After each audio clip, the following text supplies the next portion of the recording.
Joining us now is OjyOkpe with stories trending around the world. Hello, Jinx. What happened to your voice? I wonder. Good morning, Dr. Abati. Good morning, good to see Hope you. you get it back by tomorrow. Good morning, Tundu. Good morning, Oji. Great. Good morning, Rufai. Morning. OjyOkpe. Thank you. You helped him out there. Good job. Well, good morning to you viewers. Here are some of the stories that are trending across the globe. In the United States, President Joe Biden on Tuesday blasted a radical Supreme Court draft opinion, which will throw out the landmark Roe v. Wade abortion rights ruling that has stood for half a century, while Supreme Court Chief Justice John Roberts described the leaking of the draft document, which indicates that a majority of 9 justices were in cahoots to overturn the constitutional right to abortion as an egregious breach of trust. In China, a video footage showing morgue workers taking an elderly man who was mistakenly declared dead to a morgue when they suddenly realized that the man was still alive has gone viral. The footage, posted on Chinese social media, sparked horror and outrage. In Nigeria, the death toll from the 3-story building, which collapsed in the Ebute Metta area of Lagos State on Sunday, April 29th, has increased to 10 people, according to emergency officials. 24 people have been rescued alive from the rubble with varying degrees of injury as search and rescue operations continue. Under sports, Formula One champion Lewis Hamilton has opened up about the lack of diversity within the motorsport, stating that his 16-year career has been genuinely a lonely journey. The 37-year-old 7-time world champion, who is the only black driver in Formula One, spoke ahead of the Miami Grand Prix taking place this weekend. At the end of the year, I think my 14th or 15th year, and I'm looking at all the images of the teams at the end of the year as they celebrate the year. And I realize that the teams are still all white, very, very few people of color in them. And I'm thinking, how is that still the case after I've been here all this time? Under entertainment, after 13 days of testimony by more than 24 witnesses, attorneys for actor Johnny Depp rested their case in their defamation trial against his ex-wife Amber Heard on Tuesday. Depp is suing Heard over a 2018 op-ed she penned, alleging that he defamed him and caused him to lose work in Hollywood. Depp's final witness, forensic accountant Mike Spindler, testified that the earnings Depp lost as a result of the op-ed was approximately $40 million. Finally, the fashion world is still reeling with excitement from the just concluded Met Gala, themed in America, an anthology of fashion or gilded glamour white tie. Metropolitan Museum officials say the annual fundraiser brought in a record $17.4 million, while heavily pregnant Grammy Award-winning musician Rihanna, a red carpet favorite, was immortalized with a statue in the iconic museum.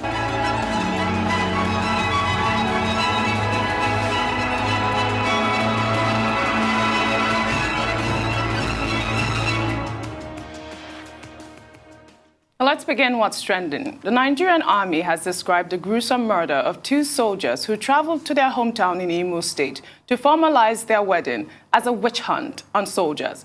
The 2 soldiers, Master Warrant Officer Audu Linus and Private Gloria Matthew, according to the Army spokesman Onyema Nwachukwu, were beheaded, allegedly by members of the Indigenous People of Biafra and its armed affiliate, the Eastern Security Network. Nwachukwu, in a statement released on April 30th, said that even though one of the soldiers, Private Gloria Matthew, hailed from Nkwere, local government area of Imo State, it did not prevail on the sensibility of the dissidents, adding that the Nigerian Army will ensure that the perpetrators will not go unpunished. Well, in the meantime, the governor of Rivers State Nyesome Wike on Tuesday said that he supports the agitation of the Indigenous People of Biafra, but is against the violent activities linked to the group. Speaking on Tuesday during a live broadcast, the Rivers State governor said that there was a time in Nnamdi Kanu, the Ipob leader, was singing his praise over his support for the group's agitation, but that when the group allegedly came to Rivers State to burn down government property and to enforce the agitation on the people of Rivers State, he rescinded his support however stating that there is nothing wrong with people agitating and that what is important is for the federal government to listen to their agitations. Dr. Mbati, I'm coming over to you on this story. I'm not sure if the Indigenous People of Biafra has responded to the Army spokesman's statement. Usually they would, but it is quite unfortunate that the Ipob and the ESN have been blamed for all of the atrocities committed in the southeast. This was so horrific what happened to these two soldiers. May their souls rest in peace. I am so outraged by that story. Well, Ipob has consistently said that it's not a violent organization. Yes. In press releases, I think signed by Emma Powerful, right? Yes. Who is the spokesperson of the group. The consistent position has been that, yes, the group may be talking about revolution, restructuring, Biafra, but that it will not achieve its objective through any violent means. Yeah. But again and again, the authorities insist that between IPOB and the Eastern Security Network, there are cases of violence that we have witnessed in parts of, the Southeast on a regular basis. They've attributed this to IPOB. So two different positions there. And that was what Governor Wike was talking Yes. about. That, yes, he supports the idea. People can protest. The right to protest is constitutional, but that he will not support violence. And he himself, as someone who supported IPOB, eventually had a taste of it when IPOB extended its area of operation to, Rivers State and started attacking public infrastructure. And even went as far as claiming that some people in Rivers State are also Igbos and that they should join IPOB. That was when he turned against them. So yes. Ideologically, he says no problem. Government should dialogue with them. But anybody that bears arms and inflicts violence, then will seem to be breaking the law. Not seem, in fact, it's breaking the law. Yes. But the third part of your narrative, which I find really very disturbing, is the decapitation of, two military officers. A.M. Linus, yes. Sergeant First Class, and his wife, Gloria. Miss Matthew, Lance Corporal Glory Matthew. Now, in some of the accounts, we were told that they were going for their wedding. Yes. And then they were caught by these persons who have identified themselves as unknown gunmen. They shot them. After shooting them, they beheaded them, placed their heads on their chest, and then proceeded to call their relatives. There is a phone call, a video of a phone call in circulation, in which a certain unknown gunman identified himself as an unknown gunman and said that he personally killed 4 persons and beheaded them. Why? He says because they are soldiers. So this is precisely the kind of development that pitches the security agencies, against communities, yes. against persons who are even described, who identify as unknown gunmen. These were, soldiers, yes, going about their normal duties, even going to have their wedding. These are citizens also, and this just underscores the level of barbarity that you find in the country at the moment, in parts. A situation whereby uniformed people are not safe, people who are not in uniform are also not safe, and all of a sudden we have this medieval resort to the decapitation of persons just because they work for the Nigerian state. I think it's most unfortunate. I think it's good that the Nigerian Army headquarters has waded into the matter and would seek to investigate. Nobody should be so lawless as to the extent of engaging in summary execution yes. of any other human being, because it's an assault on the dignity of such persons, and it's also a crime, simpliciter. Yes, the Army has described this whole activity as a witch hunt on soldiers, which it appears to be, Tundu. Yeah, I think you've put it how it ought to be put, Yeah. Dr. Abati. I have nothing to add. Yeah, so sad. Horrendous. It's very, very sad. I mean, it's very sad. Just imagine the family members of these patriots, I call them, heroes of the country, that their only offense is that they decided to serve their nation and they were on their way to celebrate their love and get married, and you caught them and you killed them. Whatever thing you are agitating for, once you start to spill the blood of people, it becomes irrelevant. Yes, it does. it becomes irrelevant. And that's why we must fish out these people. I don't want to be hearing unknown gunmen. The last time I hear unknown in this country was way back. People should be identified. Those perpetrating this evil should be identified and brought to book. You don't cut off people's neck in this country. You don't build a state of anarchy and you are bold about it and you should be allowed to go scot-free. The security agents should use various technologies in place. There's geo-mapping. They can pick their particular spot where they made that call. Yes. Get across to them. Let them face the full wrath of the Lord. This is barbaric. This is not the nation we ought to build for ourselves. There are cases of marginalization on ground. We understand that. We on this platform and all the platforms around the world know that there are cases of marginalization, but there is no justification for the loss of life and beheading people. This is abhorrent. This has no way in society, and we must rally round our country at this point in time. The soldiers have said they will find the killers. They must go out there and find the killers. Yes. But please, I beg them, in finding the killers, innocent citizens shouldn't be killed. I beg them. It shouldn't be a case of going to sack villages and destroy innocent people and destroy their livelihoods. They should go straight to the killers, make their investigation, and bring them to book. This is unacceptable. Well said. We'll take another story. Reactions have trailed the donation of several operational vehicles to workers at a foundation established by Abubakar Malami, the Attorney General of the Federation, which are said to be used to support their activities. Well, the vehicles include Toyota Prados, Lexuses, and some Mercedes-Benz. Well, Yusuf Rashid, the special advisor to the Kebbi State Governor, who represented Malami at an event, said that the donation was part of efforts to ensure that the humanitarian activities of the foundation reach the grassroots. While some Nigerians have shared varied reactions on social media, especially following Malami's recent declaration to contest the Kebbi State governorship. In the meantime, let's take another story before we take some reactions. Reports reaching us indicate that some senior officials of the Justice Ministry and several aides of Attorney General of the Federation and Minister of Justice Abubakar Malami have been quizzed by the Economic and Financial Crimes Commission over suspicion of corruption in the compilation of the presidential pardon list. Well, Francis Atuche, a former managing director of Bank PHB, who was placed on the presidential list, has come as a surprise as he was just convicted in June 2021 over a 25.7 billion naira fraud and sentenced to 12 years in prison to run concurrently for 6 years. Dr. Abati, I'm coming to you on the story before I take any reaction with that story. What are your thoughts on this? Okay, let's start with the Malami story. Yes. It was said to have distributed vehicles, yes, exotic vehicles, SUVs, to certain persons.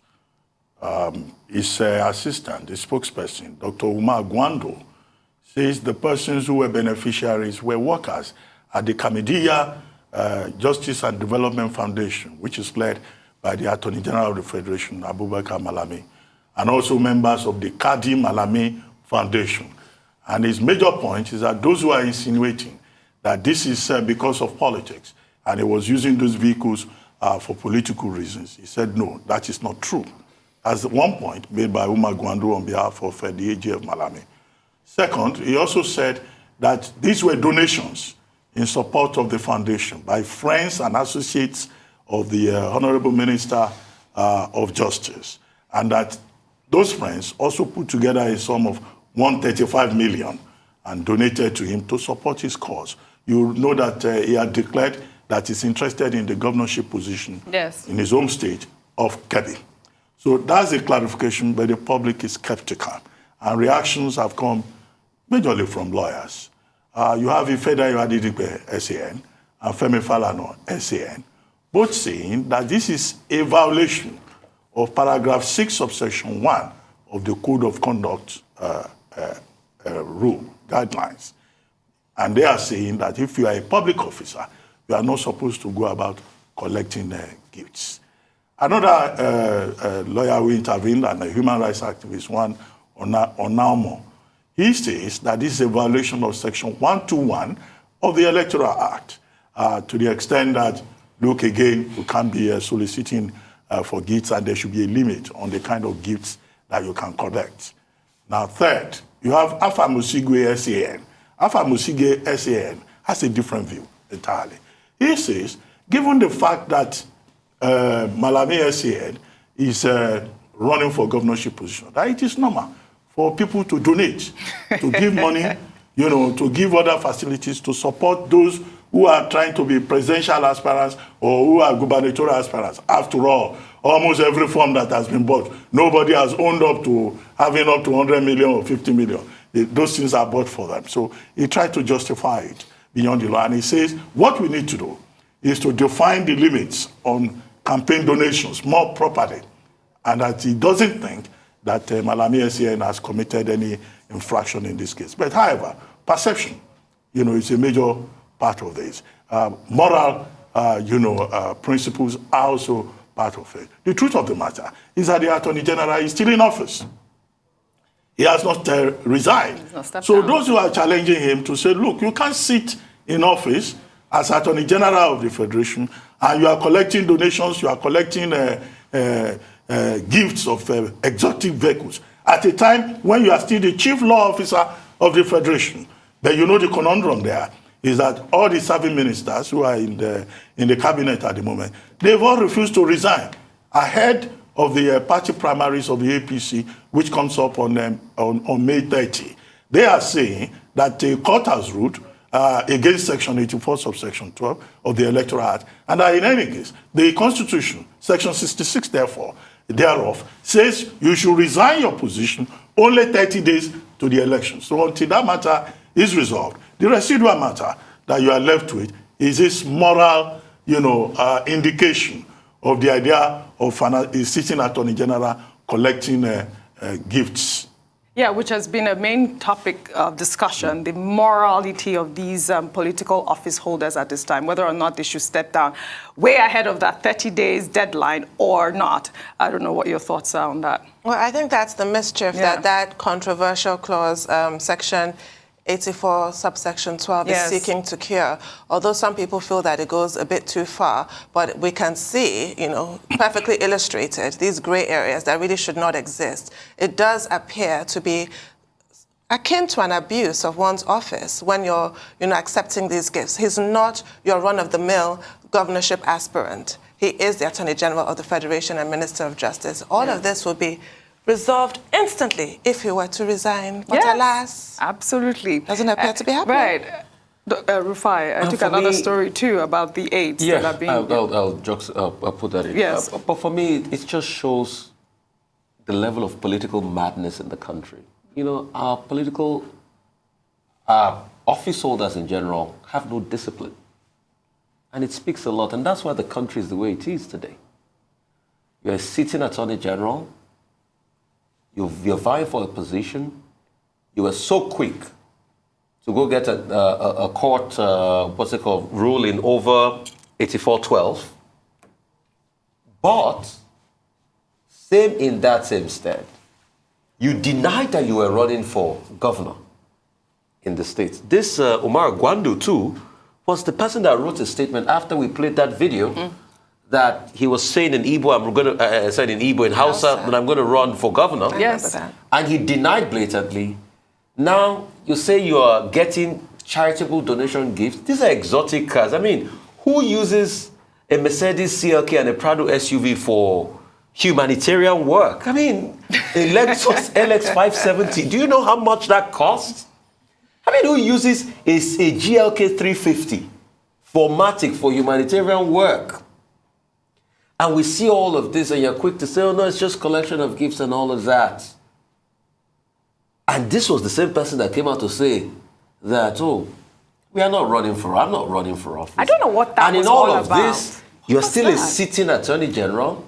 And now, there are strong indictments against your aides because I was gobsmacked when I saw the name of Francis Atuche on the list for a presidential pardon. Somebody that was just convicted last year.